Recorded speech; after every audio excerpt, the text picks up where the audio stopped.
channel එක අලුත් යාළුවෙක් ගෙනාවා. ඒ වගේම අඩිදුනාමාට ටැංකිය පොඩි setup එකක් ගැහුවා. ටැංකිය ගාවට යන්නවත් බැරි වුණා. මෙයා උඩ පයින් අරන් කලබල කරා. ඉතින් guys setup එකේ final look එක substrate එක ගත්තොත් මේකේ night sand එකට යටින් දැන් වැලි නම් දාගෙන ඉවරයි. තාම cloud ගතිල්ලේ 1600 mod 17 power monster tank setup වලට බොහෝ දුරට add කරගන්න. මේ තියෙන්නේ මේකේ filter box එක. Hi guys, welcome back to my YouTube channel. ඉතින් thumbnail එක දැක්කම ඔයගොල්ලෝ දන්නවද වීඩියෝ එක මොකක්ද කියලා? channel එකට අලුත් යාළුවෙක් ගෙනාවා. ඒ වගේම අඩිදුනාමාට ටැංකිය පොඩි setup එකක් ගැහුවා. ඉතින් ඔය දෙක ගැන තමයි අද වීඩියෝ එකෙන් කතා කරන්නේ. ඒ වගේම කියන්නේ මගේ ඔක්කොම ආර වීඩියෝ එක බලුව නැත්නම් ඒක ගිහලා බලන්න. ඒකෙන් ඔයගලන්ට channel එක ගැන පොඩි අවබෝධයක් ගන්න පුළුවන්. ඉතින් තාමත් channel එක subscribe කරලා නැත්නම් අනිවාර්යෙන් subscribe කරලා අපිත් එක්ක එකතු වෙන්න. ඉතින් වැඩි කතා කරන්නකෝ වීඩියෝ එක සෙට් වෙමු. ඉතින් guys ඔය තියෙන්නේ setup එක කරගන්න driftwood එක. ඕක තාම පා වෙනවා. ඒක නිසා ඔය තියෙන කළු ගලේ ඒක ගැට ගහලා තමයි තියෙන්නේ. ඉතින් guys දැන් හුඟක් හවස් වෙලා තියෙන්නේ. ඉතින් අපිට අක් ගාලා driftwood එකට පැල් ටික ඇඩ් කරගමු. ඉතින් දැන් පැල් ටික ඇඩ් කරගෙන ඉවරයි. පැල් වලට ගත්තේ අනුබයාස් නාන එක. ඉතින් දැන් කළුවර වැටලා තියෙන guys. ඉතින් අපිට අක් ගාලා ගිහිල්ලා මේක ටැංකියට දාගමු. ඉතින් guys මේක ටැංකියට දාන එක නම් මට වීඩියෝ කරගන්න බැරි වුණා. මොකද මේක ටැංකිය ඇතුළට දාගන්න ටිකක් අමාරු වුණා. ඉතින් දැනට ටැංකියේ ලුක් එක ওই විදිහට තමයි තියෙන්නේ. ඉතින් දැන් අපි ටැංකියට වැලි ඇඩ් කරගමු. ඉතින් මම මේකට ඇඩ් කරගන්නේ රෙඩ් ගානට් සෑන්ඩ් එක. ඉතින් ඔයගොල්ලෝ දන්නවා monster tank setup වලට බොහෝ දුරට ඇඩ් කරගන්නේ රෙඩ් ගානට් සෑන්ඩ් එක. ඉතින් මම මේකට රෙඩ් ගානට් කිලෝ 5ක් වගේ ඇඩ් කරගත්තා. ඉතින් දැන් වැලි නම් දාගෙන ඉවරයි. තාම cloudy ගතියක් තියෙනවා. ඔය cloudy ගතිය නම් තව පැයකින් වගේ නැති වෙලා යයි. ඉතින් setup එකේ පොඩි හිස් බවක් දැනුණා. ඒක නිසා මම අර කොණෙන් හස්ති පොයලා පැල ටිකකුත් ඇඩ් කරගත්තා.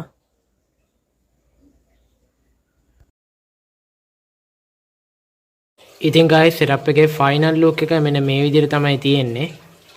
ඉතින් setup එකට අලුතෙන් මම ඇඩ් කරගත්ත මෙන්න මෙතන තියෙන කළුගල් දෙකයි ඊට පස්සේ මෙන්න මෙතන තියෙන කළුගල් දෙකයි. ඉතින් දැනට ඉන්නේ මේකේ මෙන්න මෙතන ඉන්නවා albino senegal bites. ඊට පස්සේ මෙන්න මෙතන ඉන්නවා අපේ 6x key. ඉතින් ඔය කට්ටිය තමයි දැනට ඉන්නේ. ඉතින් අපි ඉදිරියේදී බලමු මේ setup එකට මොන වගේ monster මාළු add වෙයිද කියලා.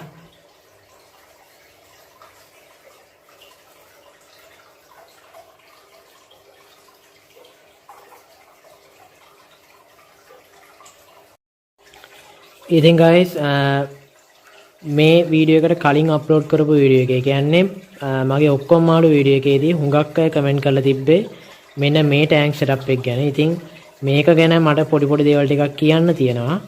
ඉතින් පළවෙනි එක තමයි එක්කෙනෙක් කමෙන්ට් කරලා තිබ්බා Java fan වලට සරිලන පෝෂණයක් ලැබෙනවද කියලා. ඉතින් ඇත්තම කතාව ලැබෙන්නේ නැහැ. ඒකට හේතුව තමයි මේක මම ඩිසයින් කරේම low light plant වවන්නමයි. ඒ කියන්නේ මේ setup එක කරේ 25 ජනවාරි මුල වගේ. channel එක පටන් ගත්තේ 25 පෙබරවාරි 24. ඒ කියන්නේ මේ setup එක කරද්දී channel එක පටන් ගන්න ඕනේ කියලා idea එකක් තිබ්බට එච්චර ඉක්මනින් පටන් ගන්නයි කියලා හිතුවේ නැහැ. ඉතින් මේ tank setup එක ඒ කියන්නේ මේ වගේ size planted tank setup එකක් කරපු පළවෙනි experience එක මගේ. ඉතින් ඒක නිසාම තමයි මේකට low light plant add කරගත්තේ මං. ඉතින් Java fan වගේම තව ලොකු පෝෂණයක් අවශ්‍ය පැල මේකේ වවන්න මම උත්සාහ කරා. හැබැයි ඒවා හරි ගියේ නැහැ. ඒකට හේතුව තමයි මේකේ එකක් light එක අනිත් එක substrate එක. light එක ගත්තොත් මේකේ තියෙන්නේ normal light එකක්. normal LED light එකක් තියෙන්නේ. ඉතින් substrate එක ගත්තොත් මේකේ night sand එකට යටින් තියෙන්නේ උළු කැටයි ඒ වගේම මම ගෙදර හදාගත්තු compost පස් වගේකුයි. ඉතින් ওই ටික තමයි substrate එක විදිහට තියෙන්නේ. ඉතින් සාමාන්‍යයෙන් low light plant හැර ඒ කියන්නේ Java fern, moss, hair grass වගේ පැල වවනවා නම් මේ වගේ කන්ඩිෂන් එකක් ප්‍රමාණවත් වෙන්නේ නැහැ. ඒ වගේම එක්කෙනෙක් පවර් හෙඩ් එක ගැන අහලා තිබ්බා. පවර් හෙඩ් එක LH1600 වොට් 17 පවර් හෙඩ් එකක්. ඉතින් මේ වගේ ප්ලාන්ටර් ටැංක් වලට ලොකු පවර් හෙඩ් යූස් කරන අඩුයි. යූස් කරන අවස්ථා තියෙනවා. බොහෝ දුරට අඩුයි. ඒකට හේතුව තමයි ඉතින් ටැංක් එකේ ෆිල්ටර් බොක්ස් එකට අමතරව ටැංක් එක ඇතුලේ හුඟක් ප්ලාන්ට්ස් තියෙන නිසා එතකොට ටැංක් එකේ වේස්ට් එකෙන් ලොකු ප්‍රමාණයක් ෆිල්ටර් බොක්ස් එකට යනවා වගේම ප්ලාන්ට්ස් වලනොත් යම් ප්‍රමාණයක් ඇබ්සෝබ් කරගන්නවා. ඉතින් මේකේ ෆිල්ටර් බොක්ස් එක ගත්තොත් මේ තියෙන්නේ මේකේ ෆිල්ටර් බොක්ස් එක. ඉතින් ඔයගොල්ලන්ට පේනවා ෆිල්ටර් බොක්ස් එකෙන් භාගයක්වත් ෆිල්ටර් මීඩියාස් වලින් ෆිල් වෙලා නැහැ. ඉතින් ඒ තියෙද්දිත් මාස 6ක වගේ කාලයක් මේ ටැංක් එක රන් උනේ මේ වගේ ෆිල්ටර් මීඩියාස් ප්‍රමාණයකින්. ඒකට හේතුව තමයි අර මං කිව්වත් වගේම ටැංක් එකේ වේස්ට් එකෙන් ලොකු ප්‍රමාණයක් ෆිල්ටර් බොක්ස් එකෙන් අයින් කරනවා වගේම තවත් ප්‍රමාණයක් පැලවලුනුයි ඒ වගේම අපි දෙන වෝටර් චේන්ජ් වලුනුයි අයින් වෙනවා. ඉතින් ඒක නිසා තමයි මේ වගේ ෆිල්ටර් මීඩියාස් ප්‍රමාණයකින් ඒ වගේ කාලයක් ටැංක් එක රන් කරගන්න පුළුවන් උනේ. හැබැයි මම මේකේ මොස්ටර් හැදුවා නම් මේ ෆිල්ටර් මීඩියාස් ප්‍රමාණයෙන් මට මාසයක්වත් ටැංක් එක රන් කරගන්න බැරි වෙනවා. ඉතින් මේ ෆිල්ටර් බොක්ස් එකේ ඊටු ටිකත් ෆිල්ටර් මීඩියාස් වලින් අපි ෆිල් කරගන්න ඕනේ. හුඟක් වෙලාවට මේ වීඩියෝ එක අප්ලෝඩ් කරද්දී බොහෝ දුරට ෆිල්ටර් බොක්ස් එකම ෆිල්ටර් මීඩියාස් වලින් පිර වෙලා තියෙයි. ඒ වගේම මම කිව්වා channel එකට අලුතෙන් යාළුවෙක් ගෙනාවා කියලා. ඉතින් අපි ගිහිල්ලා බලමු කවුද යාළුවා කියලා. ඉතින් guys මේ ඉන්නේ අපි අලුතෙන් ගෙනාවු යාළුවා. වේල්ටේල් කොපෝස්ක කෙනෙක් තමයි ගෙනාවේ. ඉතින් මෙයා ඉන්නේ අඩි 3 ටැංකියේ. ඒ කියන්නේ ඔයගොල්ලෝ දකින්න ඇති ඔක්කොම මාළු වීඩියෝ එකේදී මේකේ හිටියේ සිල්ලර් ඩොලර්ස්ලා ටීම් ෆෝල් බාබ්ලා ඒගොල්ලෝ. ඉතින් ඔක්කොම මාළු වීඩියෝ එක තාම බැලුවේ නැත්නම් අනිවාර්යෙන් ගිහලා බලන්න. මම ඒකේ link එක පල්ලෙහා description එකේ දාන්නම්.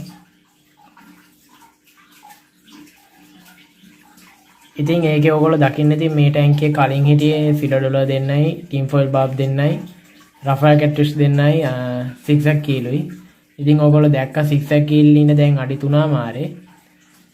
ඉතින් අනිත් මාළු 6 දෙනා මම බැරල් එකට දැම්මා. මොකද ඒගොල්ලෝ කලින් හිටියත් බැරල් එකේ. මේකට මාළු දානකන් තමයි මම ඒගොල්ලෝ මේකට දාලා තිබ්බේ. ඉතින් කියන්න ඕනේ දැන් අරවානව මම දාන්න හිටියේ අඩි 3මාරට. ඒක වෙනස් වුණා. මම අඩි 3ට දාගත්තා මෙයාව. මේකටම ඔස්කව දාගන්න හේතුව තමයි අරවානව අඩි 5 ඉඳලා අඩි 3ට දාගත්තට පස්සේ මෙයා කලබල වෙන්න ගත්තා. ඒ කියන්නේ ටැංකිය ගාවට යන්නවත් බැරි වුණා. මෙයා උඩ පයින් අරන් කලබල කරා.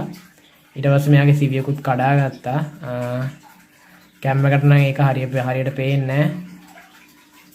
ඉතින් ඔස්කව දැම්මට පස්සේ හරි ගියා. මම හිතන්නේ අර තනියෙන් ඉන්න නිසා මෙයා කලබල වුණා. ඉතින් දැන් නම් ප්‍රශ්නයක් නැහැ. ඉතින් මේ දෙන්නට අමතරව මේකේ බ්ලැක් ගෝස්ට්ත් ඉන්නවා. බ්ලැක් ගෝස්ට් ඉන්න ඔය බටේ ඇතුලේ ඔයගොල්ලන්ට පේනවා.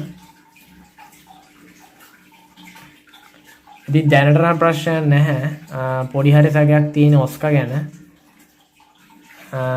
අරවාන මීට වඩා පොඩි වුණා නම් ඔස්කා ඇටැක් කරන්න තිබ්බා. ප්‍රශ්න නැතුව ඉන්නවා. මෙයා ෆීමේල් කෙනෙක්.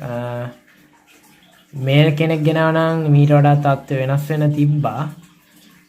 මේල් කෙනෙක් ගත්තෙම නැත්තේ කරදර නිසා. ඉතින් ෆීමේල් කෙනෙක්ව තමයි ගත්තේ.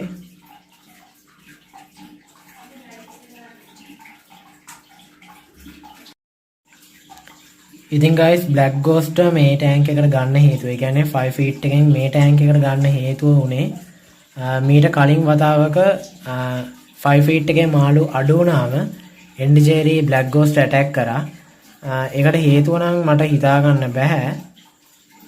කොහොම හරි ඒකෙන් black ghost ගේ tail එක කැඩුනා.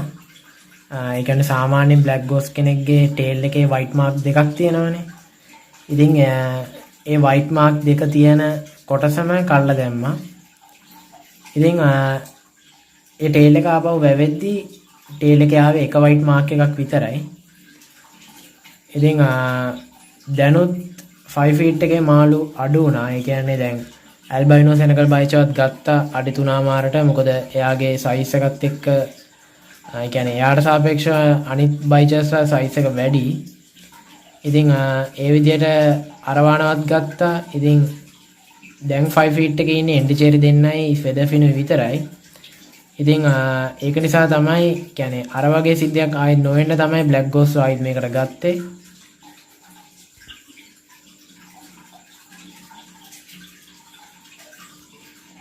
ඉතින් guys අද වීඩියෝ එක කොහොමද තමයි ඉවර වෙන්නේ.